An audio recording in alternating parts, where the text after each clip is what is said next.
The Big Bash League is Australia's biggest cricket league. It's a T20 competition played over the summer in some of the finest stadiums cricket has to offer, if I don't mind to say so myself.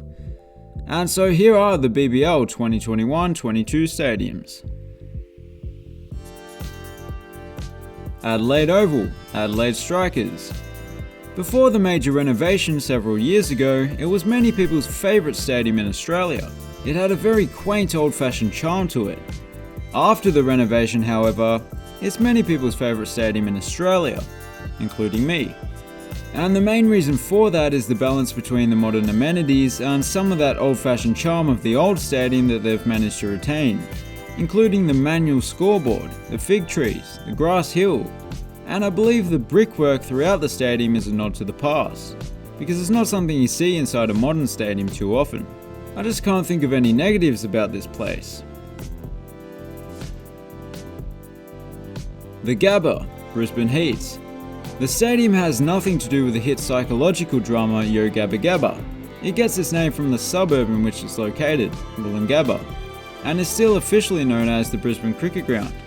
It's sitting on death row at the moment with it set to be demolished, but that's in a decade's time to make way for a new stadium for the 2032 Olympics. Yes, apparently anyone can host the Olympics now. The Gabba is known for its spicy pitch, which makes for exciting cricket, but the stadium itself doesn't ooze character. A mostly double-tiered bowl with those mosaic seats designed to make a small crowd less noticeable. But even when the crowd is small, the atmosphere does tend to be quite good.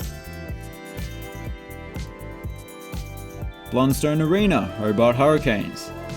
You know it's a small city when their biggest stadium is sponsored by a boot manufacturer. Oh, and since when has a hurricane ever made its way down to Hobart? Just because it starts with the same letter, anyway. I don't have any issues with the ground itself, it's a sight for sore eyes. It features a grass embankment once again, which is always a plus, and on the opposite side, the fairly new Ricky Ponting stand adds a nice modern touch to an otherwise old-fashioned stadium. It's a bit of a shame that despite being so close to the ocean, you can't really see it, but no big deal. Marvel Stadium, Melbourne Renegades.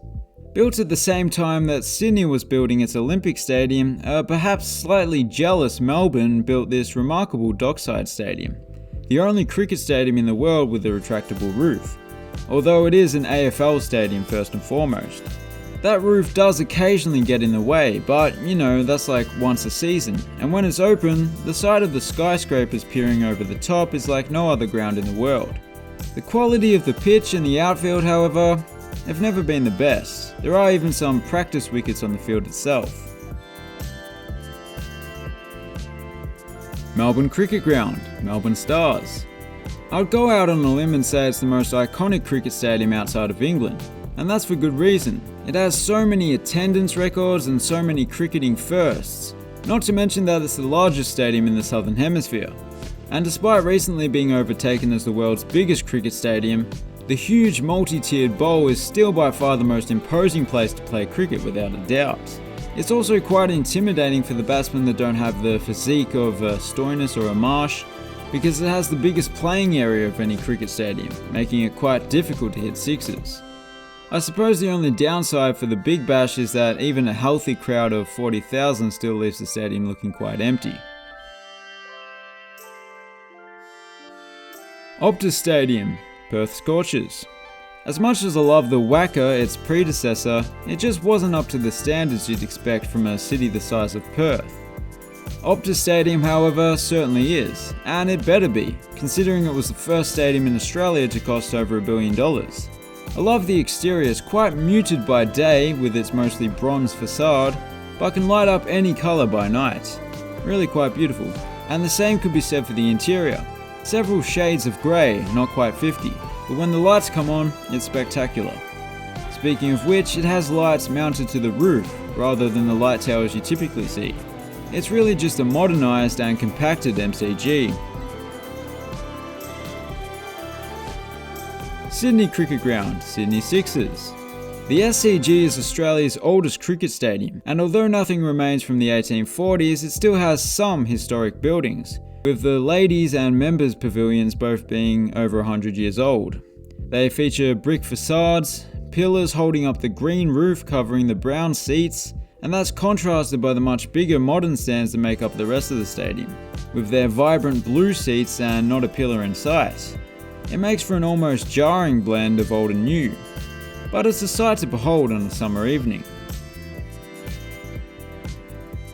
Sydney Showground Stadium, Sydney Thunder. This boutique stadium in Sydney's west has an interesting origin story, having been built to host the Sydney Royal Easter Show of all things, and also hosting baseball during the 2000 Olympics. But it was expanded for the AFL expansion team, the GWS Giants.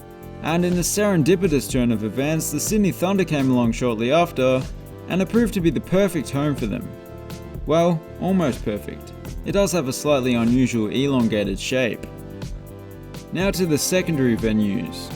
Metricon Stadium, Brisbane Heat. One of the better secondary venues.